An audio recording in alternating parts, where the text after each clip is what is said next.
The details of today's case are incredibly disturbing, so viewer discretion is advised. But before we get started, welcome to True Crime with Maneater. If you love all things true crime, including missing person cases, cold cases, and just the strange happenings of the world, you've come to the right place. Be sure to subscribe and turn on alerts so you never miss a video upload. Let's get started.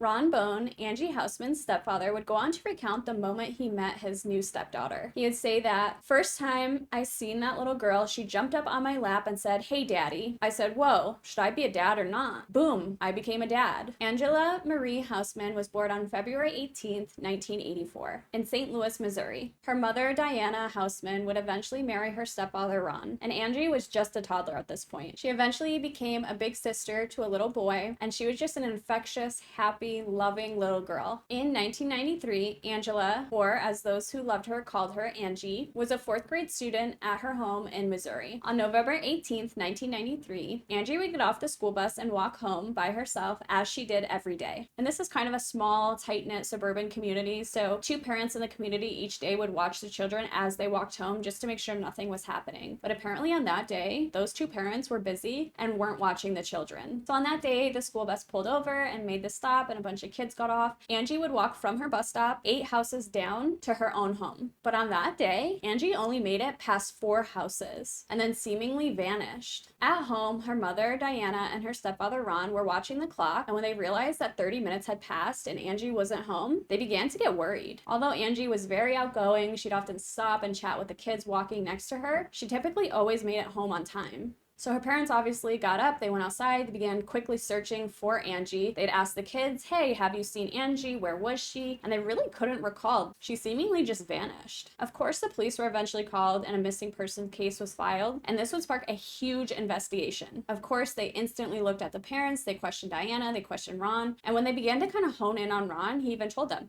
"Give me a polygraph test, I will take it, I will pass, but I want you to rule me out quickly so obviously we can focus on finding my daughter." They did massive ground searches, they questioned neighbors, they questioned family, but nothing came of this. And hundreds of tips kept pouring in, but police really could not make anything of these tips. Apparently, a week before Angie's disappearance, there was an attempted abduction on another little girl, but luckily this little girl was able to escape. Apparently, police were given a description of a suspicious male in the area who was driving a blue car, so of course they had it sketched up, but no new tips came in. And apparently one psychic had called the police station and said that she had a dream, and she knew where Angie's body was. She would tell police that she believes that police will find her in the August Busch Wildlife Area. And then on November 27th, 1993, 9 days after Angie disappeared while getting off the school bus, a deer hunter found Angie almost exactly where the psychic said that police would find Angie. Unfortunately, Angie's body was found completely nude and tied to a tree, and she was about 30 feet from the road. Her wrists had been handcuffed, and she had tape covering her entire face except for her nose. And under the duct tape, they'd actually find a cut piece of her Barbie underwear. The rest of her clothing would be found nearby in a Dollar General bag. So now the missing persons case has turned into a homicide. Again, I want to warn everybody that the details of this case are incredibly disturbing, so viewer discretion is advised. The autopsy would later discover that she had been brutalized during the 9 days she had been missing. She had been raped, beaten, she was starved, and severely dehydrated. Her hair had also been cut and colored, which was incredibly strange. They would determine that Angie had died just hours before she was discovered. Remember, she was tied to a tree and she was completely naked. She died of hypothermia. So not only was this girl just tortured for an entire week, she was left, presumably to be found, but died of hypothermia. Or she was left to that tree to die slowly. Either one is just horrific. They were able to remove some forensics from the scene, and one of those happened to be a fingerprint found on the duct tape.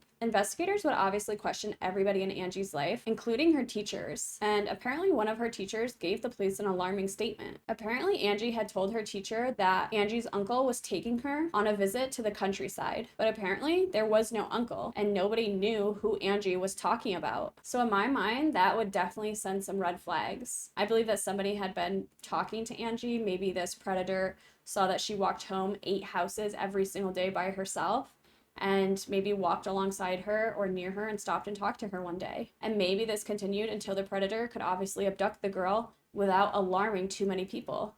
And since everyone said that this girl just basically vanished, nobody heard anything, nobody saw anything, it would make sense that she was groomed. So an FBI profiler said that this man was probably between 20 and 45. He was definitely a loner. He may have just lost his job and really had a hatred towards women. The police obviously looked at hundreds of men and they were able to rule them out one by one by one. One man even claimed that he did murder her. And of course, they investigated this man and realized that because it was such a crazed and intense media coverage that he'd most likely heard about it in the news and read it in the paper, he was also eventually ruled out. Unfortunately, in 2016, Angie's mother passed away from cancer and was never able to learn the details of who murdered her daughter. But then in 2018, police took a second look at this cold case. So we have DNA testing and we have a really quite advanced system. So they submitted the DNA and a male profile came back. And luckily, this DNA actually matched a man who was serving time in federal custody. And after 25 years, this cold case was about to be solved. And police would identify this man as Earl Cox. Apparently, Earl Cox was raised in Missouri, and after high school, he actually enrolled in the Air Force. But apparently in 1982, Earl Cox was actually court-martialed for sexual assault. And this case was because he apparently abused 4 girls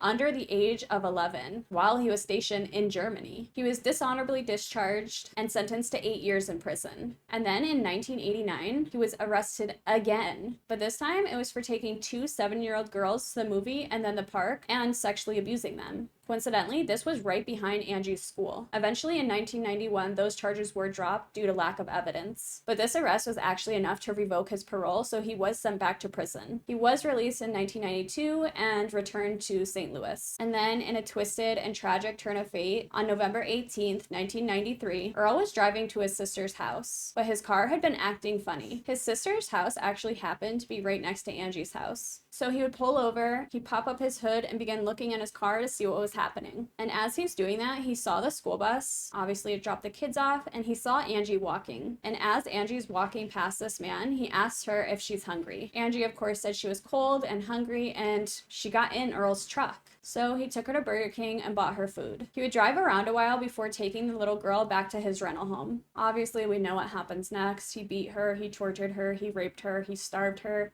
he dehydrated her, and then he would tie her to a tree where she'd eventually die. After this murder, he would stay in the area until around 1995, and then he would move to Colorado. Apparently, while in Colorado, he started a child pornography ring that actually expanded internationally. Eventually, he was in contact with who he thought was a 14-year-old girl, but it was an FBI agent. He eventually sent this 14-year-old girl a bus ticket, and he was later arrested because of this. He was tried in federal court and was actually given a 10-year prison sentence, which seems incredibly light, but 60 other men internationally were also charged. So obviously they meet with him, he tells them what happened to Angie, and the prosecution was actually going to go for the death penalty, but because he confessed, they removed it from the table, and obviously he was now going to serve life in prison, where he obviously should have been many years ago. A lot bothers me about this case, specifically the uncle comment. I'm very concerned about what that was about. Nobody really explained that or knew why Angie was saying this, so that kind of really stands off and bothers me.